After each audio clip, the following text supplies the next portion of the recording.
मुनसिफ TV के खास programme मुल्क मिल्लत और मसाइल में आप सभी का इस्तकबाल है। मैं हूं खुर्शीद रब्बानी। M3 में आज चर्चा करेंगे SIR की और इसकी ज़रूरत और अहमियत की, साथ ही बात करेंगे कि मुस्लिम कनेक्शन क्या है SIR का। चार खास मेहमान हमारे साथ जुड़ चुके हैं। कांग्रेस पार्टी के प्रवक्ता रवि प्रताप सिंह जी हमारे साथ हैं। भारतीय जनता पार्टी के प्रवक्ता अमरदीप त्रिपाठी जी हमारे साथ हैं। जाने माने सोशल एक्टिविस्ट जावेद अहमद साहब हमारे साथ हैं और वरिष्ठ पत्रकार डॉक्टर दिनेश शर्मा जी भी लखनऊ से हमारे साथ जुड़ चुके हैं। मैं तमाम मेहमानों का स्वागत करता हूं, इस्तकबाल करता हूं। जावेद अहमद साहब, पहला सवाल आप ही से कि किस तरीके से आप SIR के ऊपर रोशनी डालेंगे। इसकी ज़रूरत भी है जाहिर तौर पर, तभी इलेक्शन कमीशन ऑफ इंडिया इसको लेकर के आया बिहार में और उसके बाद अब पूरे ही मुल्क में अलग अलग फेज़ में इसको कराया जाएगा।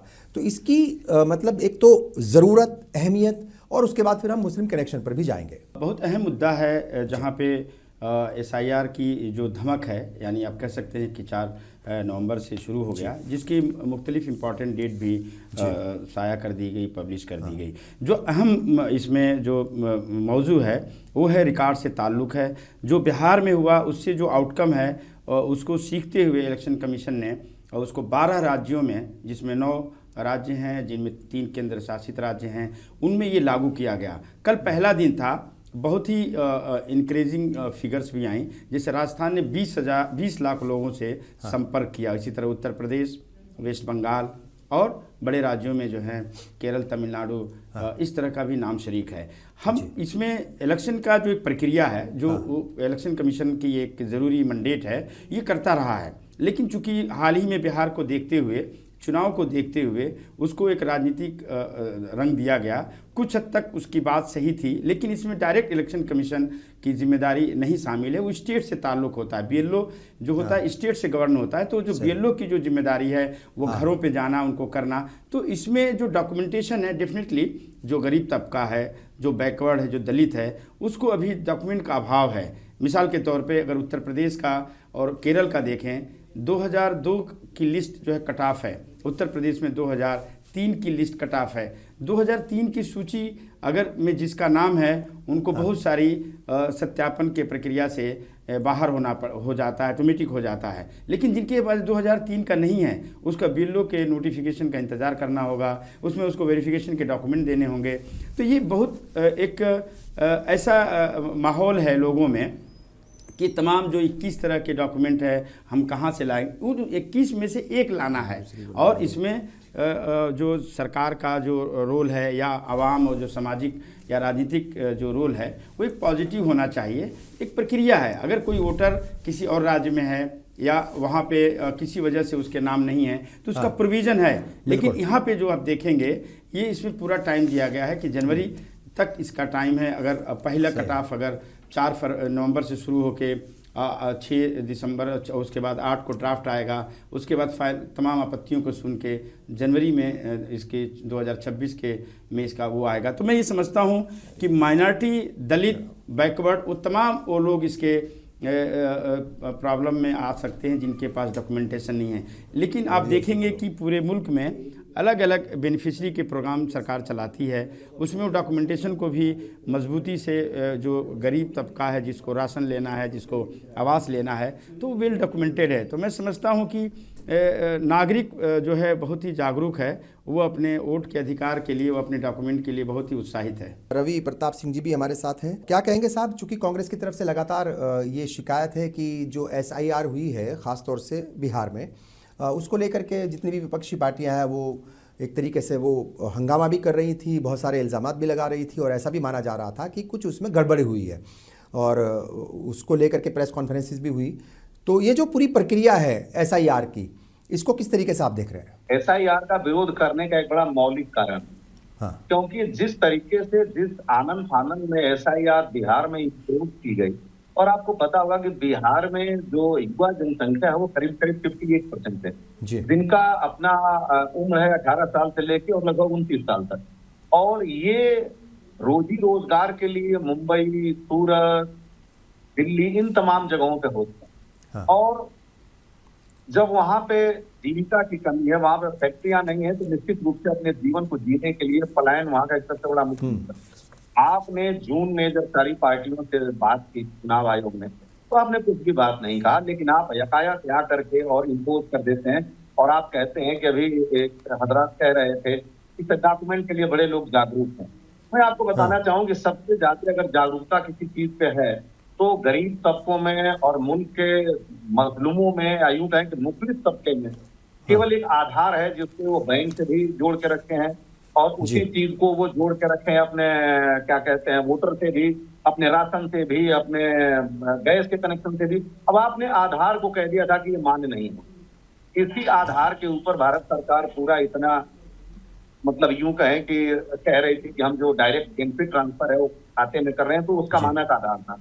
तो उसमें एक बड़ा व्यवधान का क्रिएट हुआ, जिसके कारण आपने एक नरेटिव फैलाया कि ये विदेशी हैं, घुसपैठी हैं, रोहिंग्या हैं, बांग्लादेशी हैं।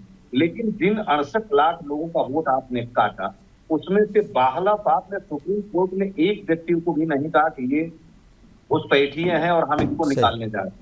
जबकि कितने घुसपैठिए हैं उनको निकालने का काम देश के गृह मंत्रालय पर पैरामिलिट्री फोर्स का काम है उसको रोकने का। 2023-24 में जो डिपोर्ट किए गए हमारे यहाँ घुसपैठिए, उसमें बांग्लादेशी केवल 431 डिपोर्ट किए गए और 1700 कुछ नाइजीरियन किए गए। आज भी बिहार में इसका बड़ा दमदमेबाजी पीटा जा रहा है कि घुसपैठी को एक एक करके बाहर निकालना चाहिए, नहीं निकालना चाहिए। आप तो वो बात नहीं करते हैं। दूसरा, मैं आपसे एक बात कहूँ कि जब एनआरसी लागू की गई थी आसाम में, तो उस समय 19 लाख लोगों को आइडेंटिफाई किया है भारत सरकार ने। उस 19 लाख लोगों में 12 लाख लोग हैं हिंदू और 7 लाख लोग हैं मुसलमान। अब भारत सरकार के गले की हड्डी बनी है कि उनको डिपोर्ट कैसे करें, जब बातचीत चल रही है तो 7 लाख के भेजने के लिए अपने 12 लाख कैसे कर दें। तो ये आज भी वहां पे सुप्रीम कोर्ट में केस चल रहा है और 6 साल से वो मुलतवी है वहां पे। तो आप ये बताएं कि आप SIR करने जा रहे हैं जिन 12 प्रदेशों में, उस प्रदेश में एक प्रदेश भी आपका है महाराष्ट्र। महाराष्ट्र में आप नहीं करते। महाराष्ट्र में नहीं करने के एक कारण है हजरात, आपको बताऊं कि 2024 में जब लोकसभा का इलेक्शन हुआ था, उसके 5-6 महीने बाद ही जब विधानसभा का इलेक्शन हुआ तो 80 लाख वोट जोड़ दिए गए थे और पूरा हिमाचल प्रदेश का जनसंख्या 70-72 लाख। और अभी अगर वो वहां पे SIR करेंगे तो ये जान लें कि SIR करने में जो ये डिलीशन का प्रोसेस है वहां पे भी 70-80 लाख 1 करोड़ आप डिलीट करेंगे, तो ये बड़ा एक मुद्दा बनेगा कि भाई अभी 6 महीने पहले आपने जोड़ा, 6 महीने बाद आप इसको डिलीट कर रहे हैं। तो इसको छुपाने के लिए वो वहां नहीं कर रहे हैं और वहां के मुख्यमंत्री से कहते हैं हमारे SIR कर दीजिए। आसाम में SIR कर नहीं रहे, उनके मुख्यमंत्री से कहते हैं कि नहीं ये करा दीजिए। उत्तर प्रदेश में जो निकाय का चुनाव है वो तो प्रभावित हो सकता है SIR से, लेकिन महाराष्ट्र का निकाय का चुनाव प्रभावित नहीं करेंगे क्योंकि 31 मार्च 2022 से मुलतवी है। ठीक। तो अगर 3.5 साल आप निकाय का चुनाव महाराष्ट्र में नहीं करा सकते हैं जनाब, तो 6 महीने और रोक दीजिए, कम से कम SIR तो करा लीजिए आप। लेकिन वहां पे आप कहते हैं कि नहीं। और आज आपने कॉन्फ्रेंस में देखा कि कैसे हरियाणा में जो 22,799 वोटों पे सरकार टिकी हुई है और जो ग्राउंड पे जो लोग जा रहे थे वो कह रहे थे कि नहीं कांग्रेस विक्ट्री कर रही है, और 25 लाख वोटों का जिसमें एक मॉडल आपके ब्राजील की है और तमाम चीजें आलम से लेकर के और महादेवपुरा तक हमारे नेता जो राहुल गांधी जी कहते रहे। और आप देखिए चुनाव आयोग का आज का जो जवाब आया वो बड़ा हास्यास्पद है। यानी यूं कहें कि ऐसा वो कह रहे हैं कि आपके BLO क्या कर रहे थे।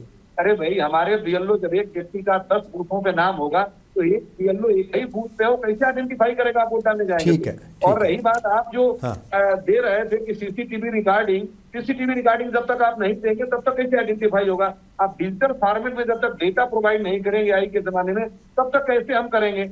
और अभी उत्तर प्रदेश की मैं बात कर रहा हूं, वाराणसी में जनाब आपको आश्चर्य होगा कि उत्तर प्रदेश इलेक्शन कमीशन का डेटा है कि वाराणसी जिले के 5 ब्लॉकों में 3,16,000 फेक मतदाता हैं, डुप्लीकेट मतदाता जिनका लिंग, नाम, पिता का नाम एक सिमिलर है।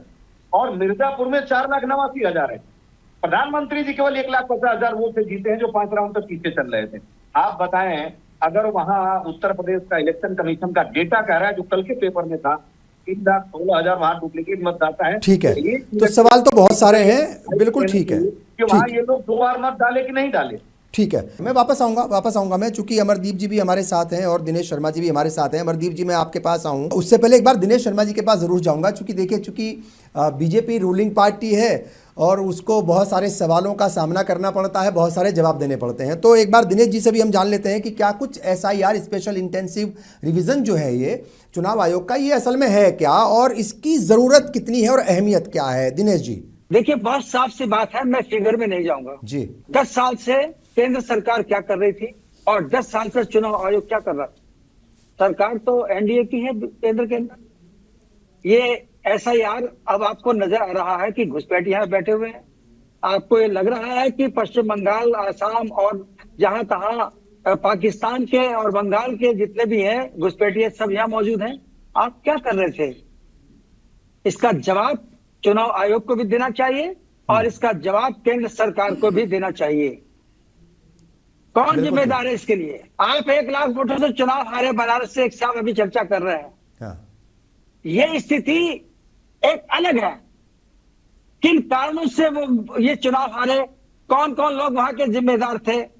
लोग तो यहां तक बोलते हैं, दिल्ली में एक पत्रकार बैठा हुआ है, कोई बनारस का रहने वाला है, वो कहता अमित शाह भी मेरी जेब में है, नरेंद्र मोदी भी मेरी जेब में है। उसने इतनी बेइज्जती की बनारस के संभ्रांत नागरिकों की कि बहुत सारे लोग तो इलेक्शन में वोट डालने ही नहीं निकले। उसका नाम प्रधानमंत्री मोदी भी जानते हैं अच्छी तरह से। आप इस प्रकार के माहौल खुद ही पैदा करते हैं, खुद ही आप शक के दायरे में खड़े होते हैं। आपकी रणनीतियां ही कंफ्यूज है। आज आप बिहार का चुनाव लड़ रहे हैं, आप ऐसे ऐसे ऐसे ऐसे मुद्दे उसमें निकाल कर ला रहे हैं। भाई मुझे बताइएगा कि जब इतनी लोकप्रियता है तो गाली गलौज की जरूरत क्या है? सही। विकास का चुनाव कहां हो रहा है? विकास कोई मुद्दा है खुर्शीद भाई, जरा बताएंगे आप? सही। चाहे वो कांग्रेस हो, चाहे कोई भी राजनीतिक दल हो, इन्होंने इस देश को ऐसी स्थिति में पहुंचा दिया है। एक वहां पर अमेरिका में बैठा हुआ ट्रंप है और नरेंद्र मोदी को धमकी देता। अगर राहुल गांधी अगर बोल रहे हैं कि वो तमीज से भी बात नहीं करता इनसे, तो कुछ ना कुछ तो आउटपुट इनपुट उसके पास है जो बोल रहा है वो। ये अलग बात है कि राहुल गांधी जब भी हर 2-3 महीने में 15-20 दिन में विदेश जाते हैं, अमेरिका जाते हैं और वहां से ट्यूशन पढ़कर आते हैं और यहाँ आके जहर उगलते हैं, ये एक अलग बात है। लेकिन ये मौके क्यों? इसका मतलब आप जो है, ये देश, इस देश की जनता, इस देश के हिंदू बीजेपी को वोट करते हैं। इस कांग्रेस का, इन लोगों का ये कहना है कि ये जाएंगे कहां? अगर हमें वोट नहीं देंगे तो किसको वोट देंगे? तो इतना तो हिंदू वोट को कैश नहीं करना चाहिए ना। ठीक है। तब भी आप अपनी रणनीतियों के पीछे जा रहे हैं। आज जो विवाद हो रहा है, आज जो ये प्रश्न हो रहा है एसआईआर का, ये अपनी जगह कायम है, ये जरूरी है और होना चाहिए। ठीक है। घुसपैठिए यहाँ पर नहीं रहने चाहिए। हाँ। लेकिन आज इस चुनाव आयोग के इस फैसले ने कम से कम केंद्र सरकार को कटघरे में तो खड़ा किया है। सही है। मगर जैसे अभी मेरा ख्याल के 68-69 लाख जो है वो वोटर्स के नाम हटे हैं बिहार में, शायद 69 लाख प्लस हैं, वो 69 लाख से ज़्यादा हैं। तो क्या वो सारे घुसपैठिए हैं या फिर ऐसे लोग हैं जो यूपी में भी रहते हैं, बिहार के रहने वाले हैं, मगर काम से या फिर नौकरी से या फिर किसी दूसरी वजह से वो उत्तर प्रदेश में रह रहे हैं, दिल्ली में रह रहे हैं, महाराष्ट्र में रह रहे हैं, राजस्थान में रह रहे हैं, हिमाचल में रह रहे हैं या दूसरे राज्यों में रह रहे हैं, ठीक है साहब, या फिर कहीं और विदेश में रह रहे हैं, तो उनका वोट वहाँ भी है और वहाँ पर भी है। क्या ये डबल वोट था, वो मामला है, या फिर ये घुसपैठिए का है? चूँकि घुसपैठिया तो मेरा ख्याल के मुझे भी लगता है, चूँकि सरकार जो है वो केंद्र में है, वो सरकार है जो ये कहती थी कि कोई घुसपैठिया नहीं अंदर आ सकता जब तक कि हुकूमत ना चाहे। चूँकि सारी सिक्योरिटी फोर्सेस जो है लगी हुई हैं, सारी तारबंदी है, सारी सरहदों पर लोग मजबूत हैं, मतलब हमारी सिक्योरिटी फोर्सेस मजबूत है, तो अंदर कौन आ सकता है? और अगर घुसपैठिए हैं तो बताना चाहिए। तो ये 2 जगह 2 स्टेट में वोट का मामला है शायद, या किसी के पास कागज सही नहीं होंगे उसका मामला है। घुसपैठिए का तो मामला ये कतई नहीं है। अमरदीप त्रिपाठी जी, मैं आपके पास आऊँगा। देखिए, तमाम सारी बातें हुई हैं और दिनेश जी भी यही कह रहे थे, बाकी लोग भी यही कह रहे थे कि एक तो टाइमिंग का मसला है, दूसरा ये है कि भाई आप कैसे ये कह सकते हैं कि घुसपैठिए हैं, जबकि हुकूमत तो आपकी है 11 साल से। तो तमाम जितनी भी मशीनरीज हैं, चाहे इंटेलिजेंस हो, चाहे वो फिर अलग अलग एजेंसीज हों, कुछ भी हो, वो सारी की सारी तो मरकज़ी हुकूमत के हाथ में है। तो घुसपैठिए का नाम दे करके एसआईआर कराना, ठीक है, एक प्रक्रिया है, ये होनी चाहिए वक्त वक्त पर, क्योंकि बहुत सारे ऐसे लोग हैं जिनके 2 जगह वोट होंगे, 2 राज्यों में होंगे वोट, वो होनी चाहिए। मगर घुसपैठिए का नाम देना ये कहाँ तक ठीक है? मैं बताना चाहूंगा, जो राहुल गांधी और उनकी टीम है जी, एसआईआर पहली बार नहीं हुआ है। हाँ। एसआईआर पहले भी हो चुका है। और एसआईआर का जो हिंदी में मतलब होता है, मतदाता सूची का गहन जो है निरीक्षण करना। और गहन निरीक्षण इसलिए किया जा रहा है जो है चुनाव आयोग के द्वारा, कि जो लोग मृतक हैं जो लोग पलायन कर चुके हैं या कहीं बाहर से फर्जी वोटर हैं, चाहे वो घुसपैठिए के रूप में हो, किसी रूप में हो, सिर्फ घुसपैठियों के वजह से एसआईआर नहीं कराया जा रहा है। राहुल गांधी और उनके टीम को समझना चाहिए कि जो है, जो मृतक हैं, फर्जी वोटर है या जो पलायन कर चुके हैं, उन सभी चीजों का निरीक्षण करके मतदाता सूची को 100% सही करना। और देश की जनता ये जानती है कि मतदाता सूची 100% सही हो, उसी लिए के चुनाव आयोग कार्य कर रहा है। लेकिन मुझे लगता है कि पप्पू गांधी और उनकी टीम को यह बात समझ में नहीं आती है, इसलिए एसआईआर का विरोध मुस्लिम समाज से जोड़ देते हैं, एसआईआर का मुद्दा दलित और पिछड़ों से जोड़ देते हैं। आप मुझे बताइए, एसआईआर जो है होने से मुस्लिम समाज कैसे प्रभावित हो जाएगा, दलित समाज, ओबीसी समाज कैसे प्रभावित हो जाएगा, ये मुझे समझ में नहीं आता है। अगला समाज कैसे प्रभावित हो जाएगा। एसआईआर एक जो है प्रक्रिया है जो कि मतदाता सूची को पूर्ण तरीके से जो है उसमें जो त्रुटियां है उनका जो है रिवीजन करके उनको सही करना। क्या आप नहीं चाहते हैं? कौन लोग हैं कांग्रेस एंड टीम के अलावा, कौन लोग हैं जो नहीं चाहते हैं कि मतदाता सूची सही हो? अभी कांग्रेस के प्रवक्ता कह रहे थे कि वाराणसी के अंदर जो है कुछ जो है फर्जी वोटर है। तो अगर फर्जी वोटर है तो इस प्रकार के वोटरों की जो है लिस्ट से नाम काटने के लिए चुनाव आयोग कार्य कर रहा है, एसआईआर करवा रहा है।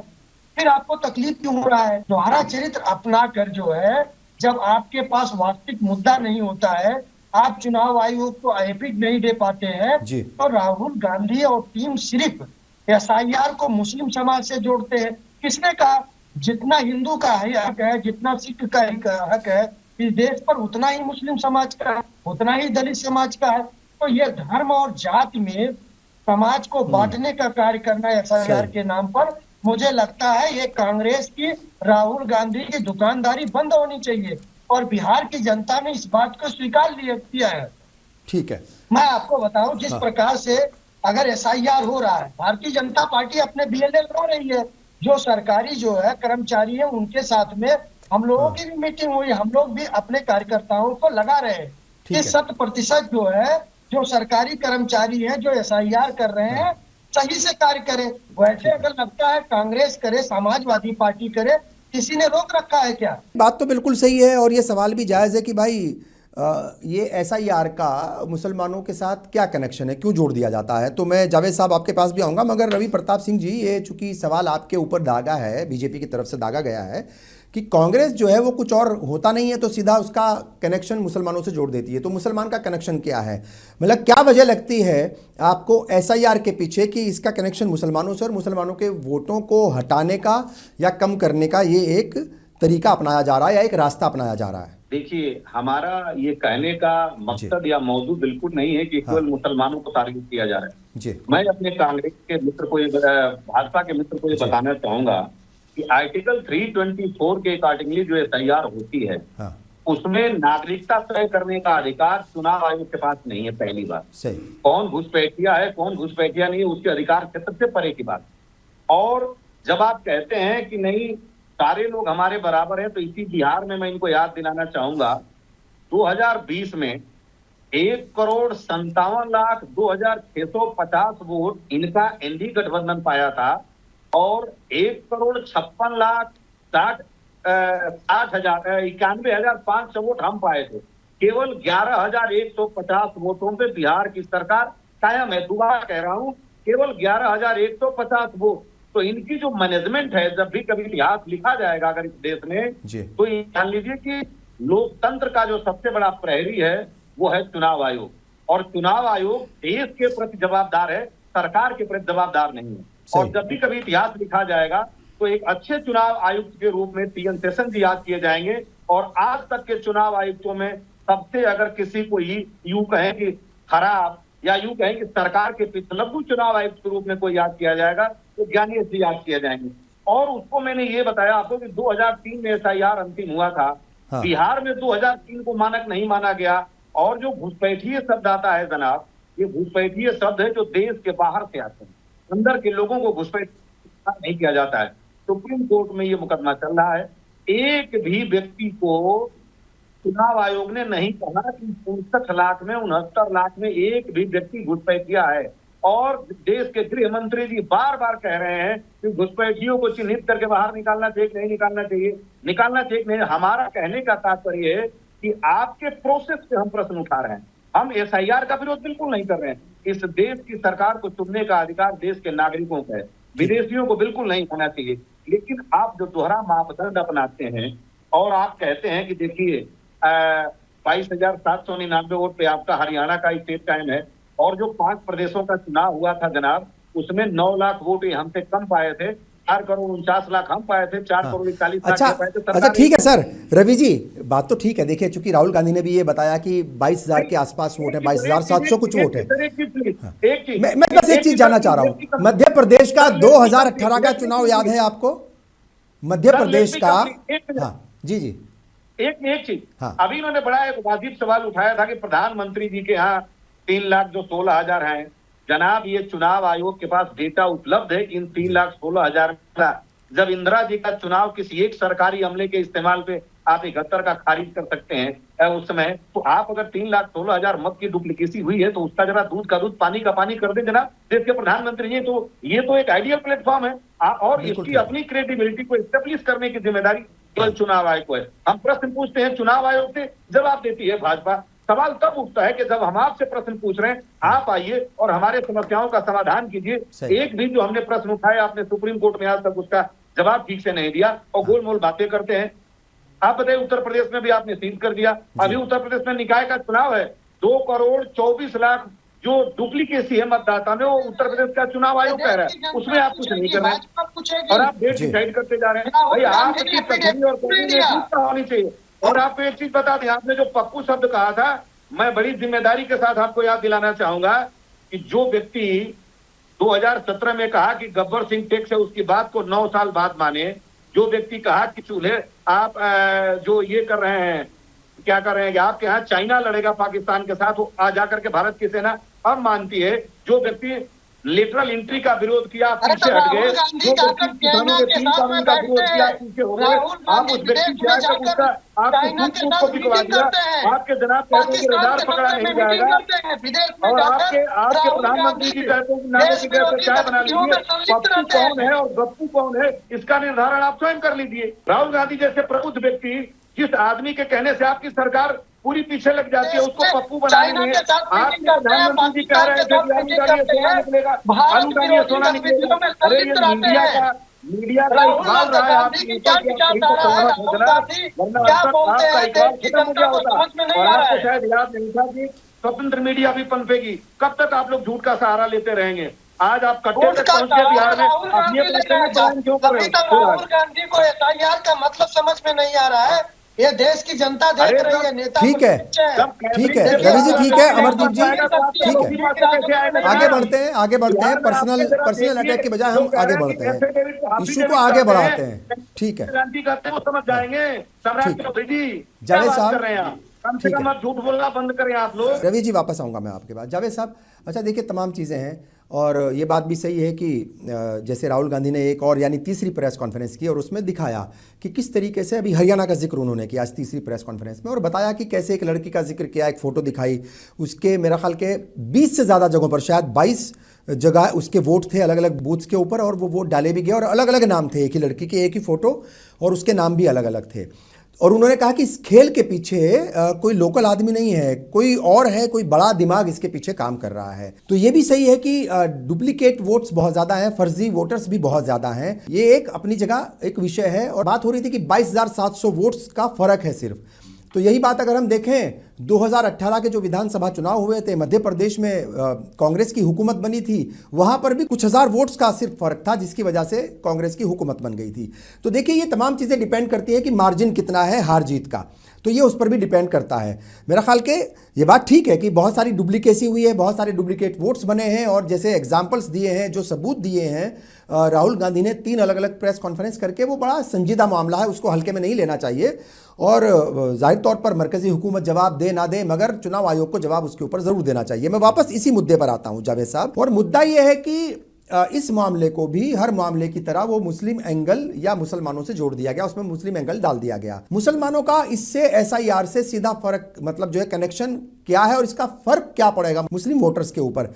क्या ये लगता है कि बहुत सारी बार नाम की जो स्पेलिंग है वो गलत लिखी जाती है? ठीक है साहब, ये एक बड़ा मसला है, ये एक बड़ा मसला है कि स्पेलिंग जो है वो गलत लिखी जाती है। जावेद नाम जो है वो कुछ लोग मतलब अक्सर तो जिनको जानकारी वो तो जे से ही लिखेंगे, मगर वो जेड से भी बहुत सारे लिख देंगे, और जावेद में वी के बाद ई आएगा या AI आएगा, ये बड़ा मसला है। तो कहीं इसकी वजह से नुकसान ना हो जाए।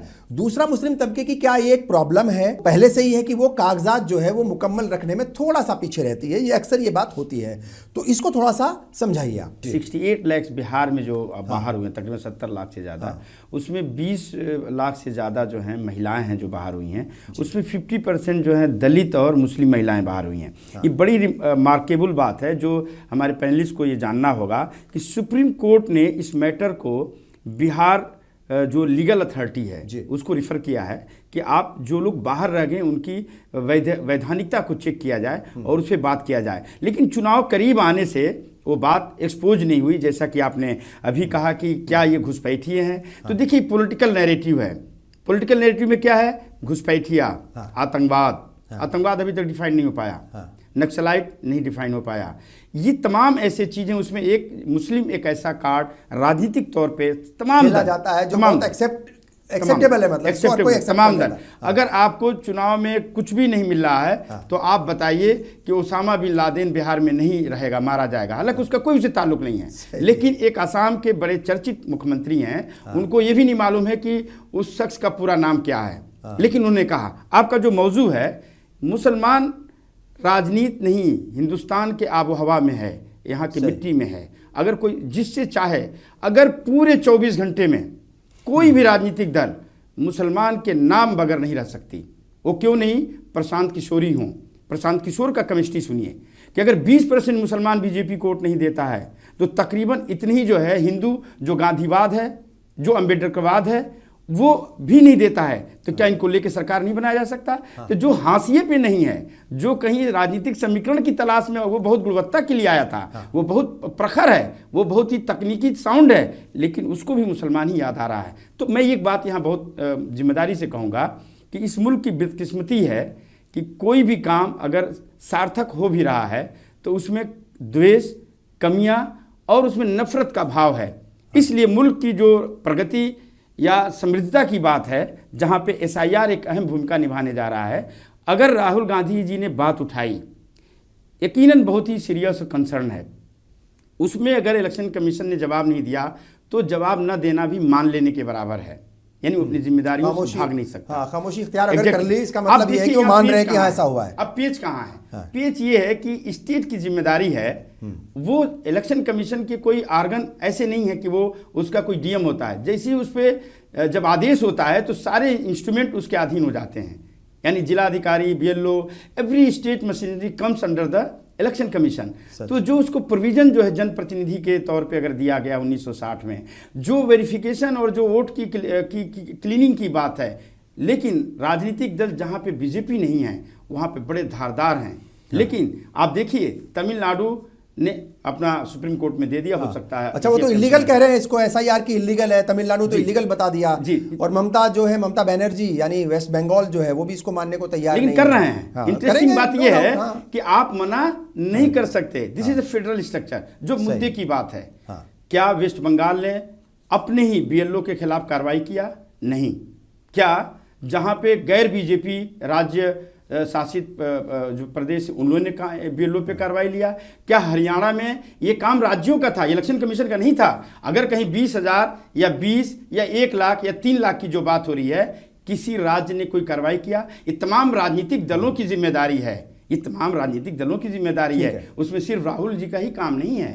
ये तमाम देश के जो सबसे मदर ऑफ डेमोक्रेसी की बात करते हैं, आपका जब वोट जो है AI से हाईजेक हो जाएगा, तकनीकी से हाईजेक हो जाएगा, आपका वोट मशीन भी हाईजेक हो जाएगा, तो आप किस दिन का इंतजार कर रहे हैं? सही। तो ये बहुत गंभीर बात है और मैं समझता हूं कि हर सरकार की उतनी जिम्मेदारी है जितना विपक्ष की है।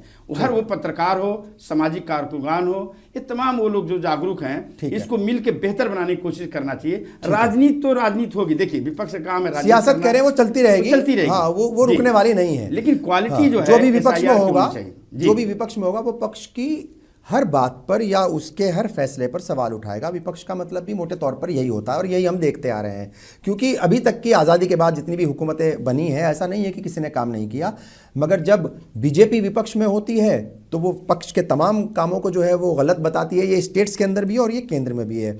और जब बीजेपी सत्ता में होती है तो कांग्रेस उसके तमाम कामों को, अपनी अपनी वजूहात हैं उनके पास, उनके रीज़न भी हैं, वैलिड रीज़न होते हैं, उनके ऊपर सवाल ज़रूर उठाया जा सकता है, मगर ये होता है। दिनेश शर्मा जी, ये जो मुस्लिम एंगल का मैं जिक्र कर रहा था और जावेद साहब से भी इस बात का मैंने मतलब जिक्र किया, ये सवाल पूछा उनसे कि मुसलमानों के साथ एक निगेटिव बात जो अक्सर देखी जाती है या वो एक उनका माइनस पॉइंट है, वो ये है कि वो बहुत सी बार जो अपने कागजात हैं उन्हें संभाल कर रखने में या उन्हें सही तरीके से बनवा कर रखने में उतनी दिलचस्पी नहीं लेते, तो इसीलिए शायद उनके नुकसान की बात हो रही है। और बहुत सारी बात, एक नाम को लिखने का तौर तरीका, गलत नाम लिखा गया है सपोज किसी कागज़ में, और जब वो कागज़ वहाँ दिखाएंगे उसको वो एक्सेप्ट नहीं करेगा, BLO या जो भी अधिकारी होगा, अगर उसको एक्सेप्ट नहीं करेगा तो उसका वोट नहीं रहेगा, रिजेक्ट हो जाएगा।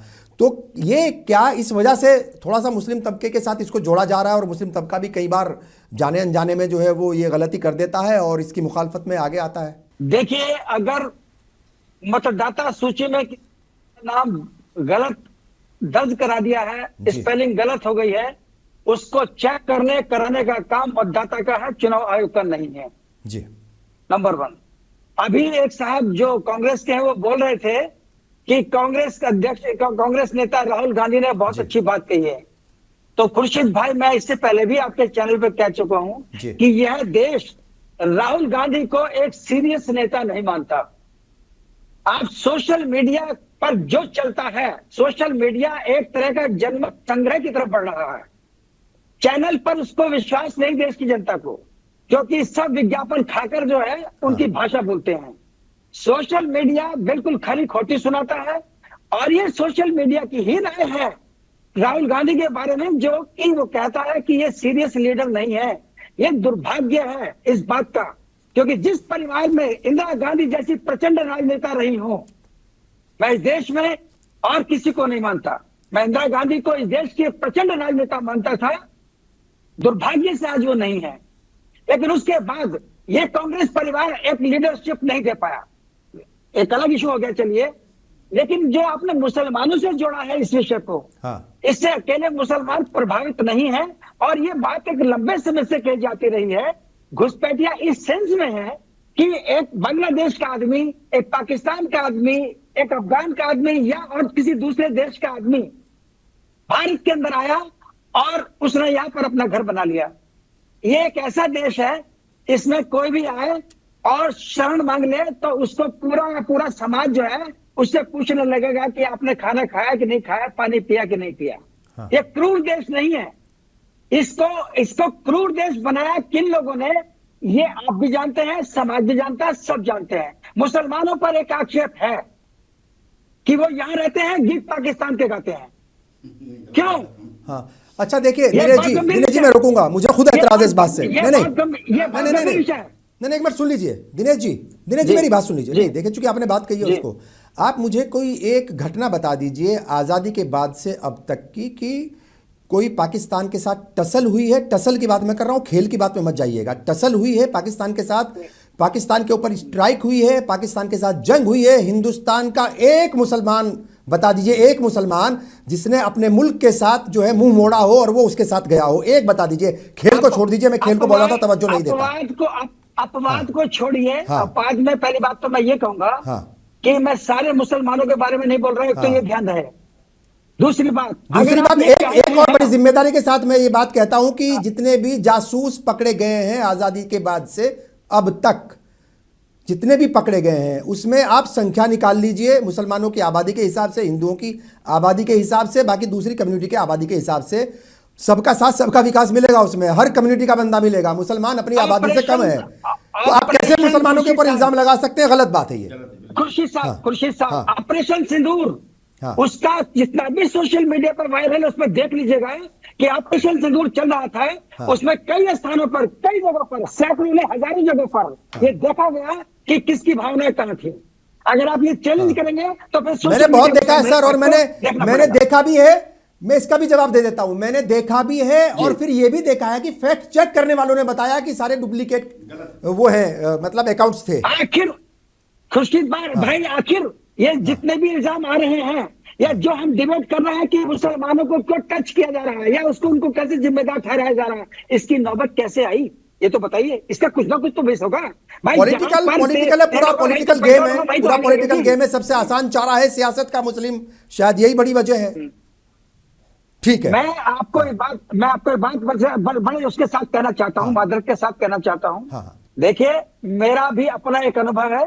4 मेरे प्रारंभिक शिक्षा के टीचर मुसलमान ही थे और उन्हीं के संस्कार मेरे अंदर हैं। लेकिन उन्होंने मुझे ये संस्कार भी दिए कि सच को सच बोलिएगा, सच को झूठ की तरह से पेश मत करिएगा। लेकिन मैं फिर बता रहा हूं कि जो आज विवाद चल रहा है, जिस प्रकार पर हम बैठ के बात कर रहे हैं, इसका अभी चुनाव आयोग के ऊपर आरोप लगाया। चुनाव आयोग स्वतंत्र और संवैधानिक निकाय है। ये टैक्स, जुबान पर टैक्स अगर लग जाए तो फिर आदमी सोच समझ के बोलेगा। अगर आप संवैधानिक संस्थाओं को भी नहीं छोड़ेंगे, आपने बताइए राहुल गांधी ने हलफनामा क्यों नहीं दिया जब चुनाव आयोग हलफनामा मांग रहा था? क्यों नहीं दिया? अब मुझे लगता है कि कांग्रेस के लीडर इस बात का जवाब देंगे, मगर बहुत सारे इल्जाम जो है वो सत्ताधारी दल के नेता भी देते हैं और वो लोग देते हैं जो बड़े बड़े ओहदों पर बैठे हुए हैं, और कोई हलफनामा नहीं देता। अभी पिछले हफ्ते ही आपने देखा होगा, उत्तर प्रदेश के चीफ मिनिस्टर ने बोला कि जो हलाल सर्टिफिकेशन है उससे 25,000 करोड़ रुपए आए और वो आतंकवाद में, लव जिहाद में और कन्वर्जन में खर्च हुए। तो क्या चीफ मिनिस्टर से हल्फनामा मांगेंगे आप? ये बात बिल्कुल झूठ है और मैं बड़ी जिम्मेदारी के साथ इस बात को कह रहा हूं। बिल्कुल झूठ है, और एक ऐसा झूठ है कि जिसका कोई सर पैर नहीं है। मैं बड़ी जिम्मेदारी से कहना चाहता हूं कि अभी जनाब ने कहा था कि मुसलमान पाकिस्तान की तरफ जाते हैं। मैं सेना से रहा हूं और 30 साल से ज्यादा अपनी सेवाएं सेना में दिया हूं और सेना से भी इंटेलिजेंस कोर से रहा हूं। अगर हकीकत में टीवी पे नहीं कह सकता, सामने रूबरू होकर कहते तो आप यहाँ से ये छोड़ करके चले जाते, डिबेट छोड़ के चले जाते। बड़ी जिम्मेदारी से कह रहा हूं। और दूसरी बात कहना चाहता हूं, इस देश में अब्दुल कलाम ने जब बनाया था मिसाइल तो वो जानते थे कि इस मिसाइल का इस्तेमाल पाकिस्तान पे किया जाएगा, लेकिन वो मिसाइल मैन के नाम से मशहूर हुए और उस मिसाइल को बनाए, भारत को उस काबिल लाके बना के खड़ा किए कि हम वर्ल्ड फोरम पे कह सके कि हमारी आइडेंटिटी क्या है। तीसरी चीज, इस देश में जब बहुत ज्यादा 65 में गुमान कर रहा था पाकिस्तान अपने पैटर्न टैंक को लेकर के अमेरिका के, तो बीर अब्दुल हमीद ने जीप पे बैठ करके हथगोले से मार दिया था। तीसरी बात, इस आजाद भारत में तेरे नौसेरा कहा जाता है ब्रिगेडियर उस्मान मोहम्मद को। आजाद भारत के इतिहास में उनसे बड़ा कोई सेना का अधिकारी शहीद नहीं हुआ। जो जय हिंद का नारा आप सुनते हैं, ये ब्रिगेडियर उस्मान मोहम्मद का दिया हुआ है। मंगलवार का व्रत रखते थे। महाराणा प्रताप के तरफ से उन्होंने जब तक झांगड़ बटालियन को छीन न लूंगा तब तक के लिए प्रण किया था। और तीसरी बात बताना चाहता हूं, पढ़ने में जरा, अभी बात ऑपरेशन सिंदूर की कह रहे थे। भारत सरकार के रक्षा मंत्री ने ऑपरेशन सिंदूर में झूठ बोला, 2 बार कहता हूं झूठ बोला। ये कहा कि एक भी व्यक्ति हताहत नहीं हुआ। मेरे साथ मोदी जी के सूरत में ऑपरेशन सिंदूर में शहीद हुए 3 लोग पुरस्कार लेने आए थे और भारत के रक्षा मंत्री की एक झूठ को छुपाने के लिए कहते हैं कि उस सिंदूर में एक भी व्यक्ति हताहत नहीं। देखिए रवि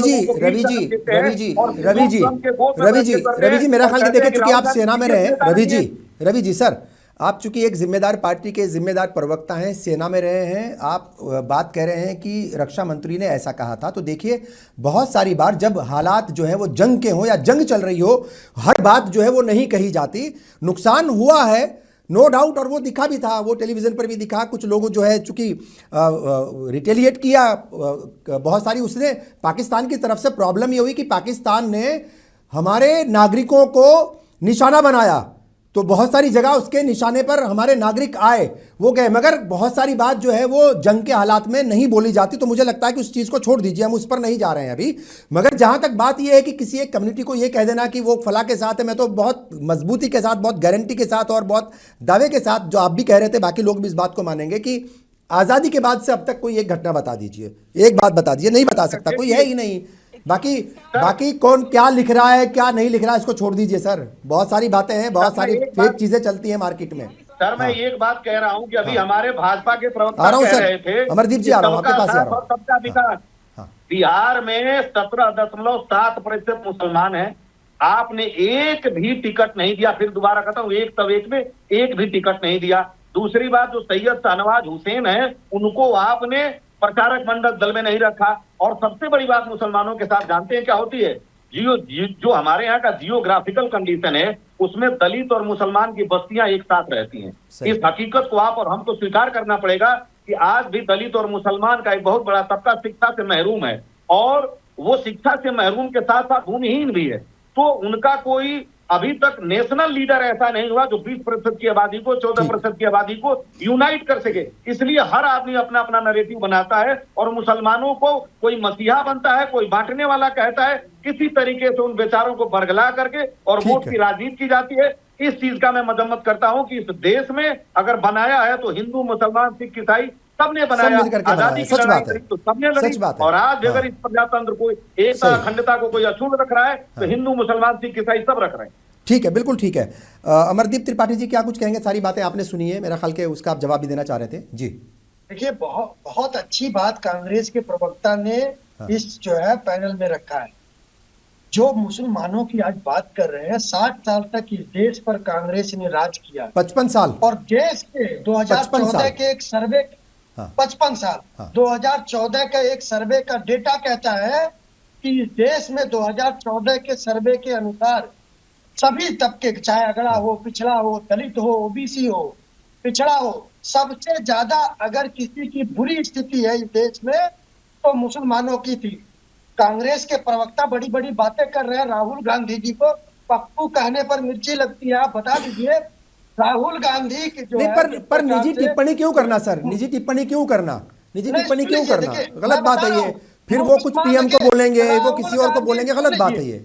इससे तो बचना चाहिए सबको। आप पढ़े लिखे, देखिए सर, आप तो पढ़े लिखे प्रवक्ता हैं। मुसलमान, हाँ सुन लीजिए, देश का मुसलमान जो है कांग्रेस के राहुल गांधी जी और उनके टीम के अब्बा हुजूर की जागीर नहीं है, बधुआ मजदूर नहीं है। इस देश का ये पूरी हिस्सेदारी है। जितना हिंदू का, जितना सिख का, जितना दलित का यह देश है, उतना ही मुसलमानों का यह देश है। किसी बाप के जागीर नहीं है, बधुआ मजदूर नहीं है। जिस प्रकार से 55 साल तक मुसलमान इस देश पर राज किया, कांग्रेस ने मुसलमानों के लिए क्या किया? आखिर सबसे ज्यादा बुरी स्थिति में इस देश का मुसलमान क्यों है? पंचर बनाने के लिए क्यों मजबूर है? कहाँ पंचर? अभी यहाँ दो लोग बैठे हैं, ये कहाँ पंचर बना रहे हैं? हम तो डिबेट कर रहे हैं। तो वही कह रहे हैं। नहीं, ज्यादा पंचर से क्यों जोड़ दिया गया है? पंचर खुद प्राइम मिनिस्टर ने भी ये बात बोली है एक स्पीच में हरियाणा में। मेरा ख्याल के बचना चाहिए, इन बातों से बचना चाहिए। बाकी क्या कहेंगे ये जो SIR पर ही आते हैं सर? देश के मुसलमानों के उत्थान के लिए कार्य आ रहा हूँ सर, आ रहा हूँ दिनेश जी, आ रहा हूँ बात है, आ रहा हूँ जी जी। देश का आज भारतीय जनता पार्टी देश के मुसलमानों के लिए उत्थान के लिए निरंतर कार्य कर रही है, मुख्य धारा से जोड़ने के लिए कार्य कर रही है। अच्छा, वो एक सवाल रवि जी ने उठाया था कि भाई आप जो है वो भी 100 से ज्यादा सीटों पर लड़ रहे हैं गठबंधन के साथ, तो एक भी टिकट नहीं दिया, ऐसी क्या वजह है? जबकि शाहनवाज हुसैन जैसे लीडर हैं जो 3 बार मेंबर पार्लियामेंट बने हैं, चुनाव जीते हैं बीजेपी के टिकट पर। देखिए, मुझे लगता है कि कांग्रेस को लगता है कि राहुल गांधी MP बन जाएंगे तो इस देश का जो है सब जो गरीब मुसलमान है वो भी MP बन जाएगा। ऐसा नहीं होता है। या शाहनवाज हुसैन को टिकट लड़ाने से, अगर MP बनाने से देश के रहने वाले सभी मुसलमानों का अगर उत्थान हो जाता, उद्धार हो जाता, विकास हो जाता, तो मुझे लगता है ऐसा किया जाता। लेकिन भारतीय जनता पार्टी की सोच है सबसे निचले तबके से जो सबसे गरीब इस देश का जो मुसलमान है वो मुख्य धारा से जुड़े, वो गरीबी से ऊपर उठे, तब जाकर भारतीय जनता पार्टी के। ठीक, आ रहा हूँ सर, आ रहा हूँ रवि जी, आ रहा हूँ रवि जी, आ रहा हूँ। ठीक, अच्छा रवि जी, हाँ ठीक है, फिर दिनेश जी के पास आऊंगा। दिनेश जी भी कुछ कहना चाह रहे थे। जी रवि जी। 10 सेकंड सर, मैं ये कहना चाहता हूँ, अभी हमारे भाई कह रहे थे कि 2014 का डेटा कहता है कि सबसे ज्यादा अगर कोई पिछड़े हैं तो मुसलमान है। हमारे यहाँ 4 के बाद का शायद 7-8 में रिपोर्ट आई थी जी। लोक कल्याणकारी राज्य की अवधारणा है वहाँ, इसीलिए जो सबसे वंचित दलित हैं उनके उत्थान के लिए अमीरों से टैक्स लिया जाता है, टैक्सेशन की प्रथा है। तो अगर हमारे यहाँ एक बार कह दिया था मनमोहन सिंह जी कि जो सबसे दलित है, सबसे वंचित है, उनका अधिकार सबसे पहले, इनको आज तक मिर्ची लगी। अगर ये अपनी ही बात पे मुकम्मल तौर पे अडिग रहते, कहते कि भाई लोक कल्याणकारी राज फेडरल स्ट्रक्चर में ये व्यवस्था है, तो वो उन व्यक्तियों को बुनियादी जरूरतें मुहैया कराई जाए, सहूलियतें फराहम की जाए जो कि सबसे ज्यादा वंचित हैं। तो उन्होंने क्या गलत कह दिया? इनको आज तक लगता है कि आपने किसी पर्टिकुलर कम्युनिटी को खुश करने के लिए कह दिया। अरे भाई अपनी बात पे कायम तो रहिए, चेहरा और चरित्र पे तो क्यों जा रहे हैं आप? चेहरा चरित्र तो मत दिखाइए जरा। आप वही कह रहे हैं मकान, रोजगार, उनको शौचालय और उनको राशन जो जरूरत है उनके उत्थान के लिए हम तो कहते नहीं है, हम तो करके दिखा रहे हैं। दिनेश जी, ठीक है, दिनेश जी कुछ कह रहे थे आप? दिनेश जी, इतिहास की बात है, ज्यादा विदेशों में जाने की आवश्यकता नहीं है जी। जिन्ना, मोहम्मद अली जिन्ना अफगानिस्तान के किंग चंगेज खां के पास गए अल्लामा इकबाल के साथ, भारत आजाद होने वाला है, खुदा के वास्ते आप हमारे साथ आ जाइए ताकि हम अपनी सत्ता को पुनः हासिल कर लें। चंगेज खान ने साफ साफ मना किया, हम तुम्हारे साथ नहीं जा सकते, किसी कीमत पर नहीं जाएंगे। और इससे नाराज होकर जिन्ना साहब इंग्लैंड भाग गए और कहा कि इस देश के मुसलमानों का कोई मालिक नहीं हो सकता क्योंकि ये अपना कोई नेता आज तक नहीं बना पाए। मुझे बताइए 25 करोड़ मुसलमान, इनका कोई एक नेता हो तो मुझे बताइएगा। ये फिरकों में बटे हुए हैं। क्यों हो? एक नेता क्यों हो? एक नेता क्यों है? खुदा है वही बहुत है। एक नेता क्यों? एक नेता तो सर हिंदुओं का भी नहीं है, एक नेता तो सर हिंदुओं का भी नहीं है, एक नेता दलितों का भी नहीं है।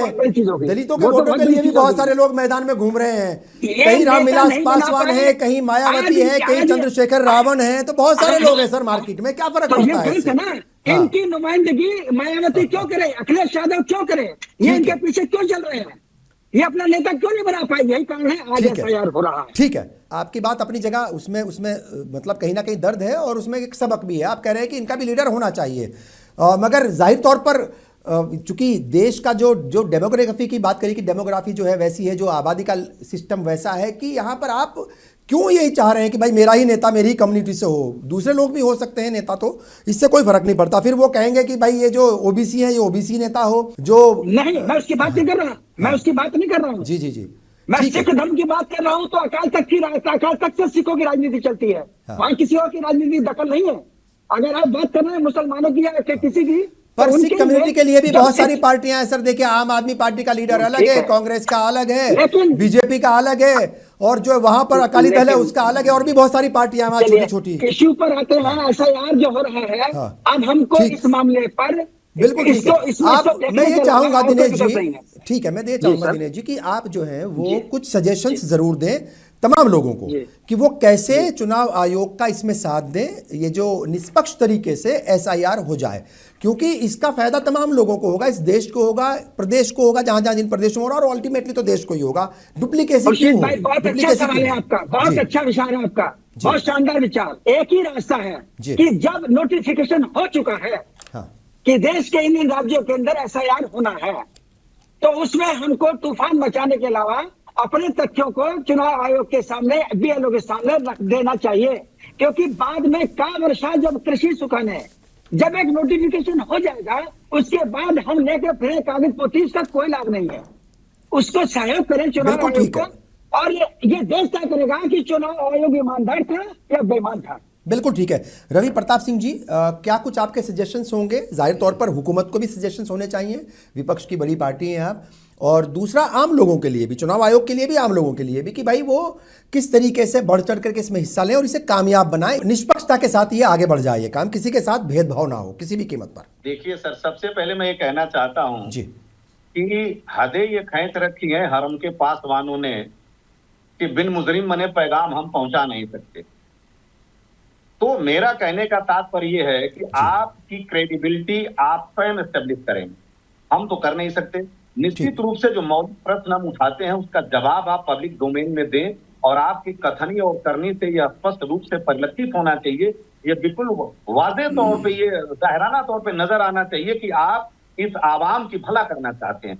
उस गरीब मजलूम तबके का भी आप ख्याल करते हैं जितना कि आप अगड़े का ख्याल कर रहे हैं। और जिनके पास ये डेटा नहीं है, जिनके पास ये कागजात नहीं है, उनकी भी बात आप सुन रहे हैं, उनको भी आप एक्नॉलेज कर रहे हैं। तो और आपकी इस प्रक्रिया में अगर प्रश्न नहीं उठेगा तो हम बिल्कुल नहीं करते हैं। ये तो आपका एकाधिकार है जो संविधान ने आपको आर्टिकल 324 में दिया है, करिए, देश का भला आप भी करते हैं। लेकिन जब आप किसी एक पार्टी के नुमाइंदे की तरह से काम करते हैं, पीएम तो फिर सेशन को सवाल याद उठते किया हैं। जाता है ठीक। इज्जत के साथ, तब बिल्कुल प्रश्न ठीक है। जरूर उठेगा।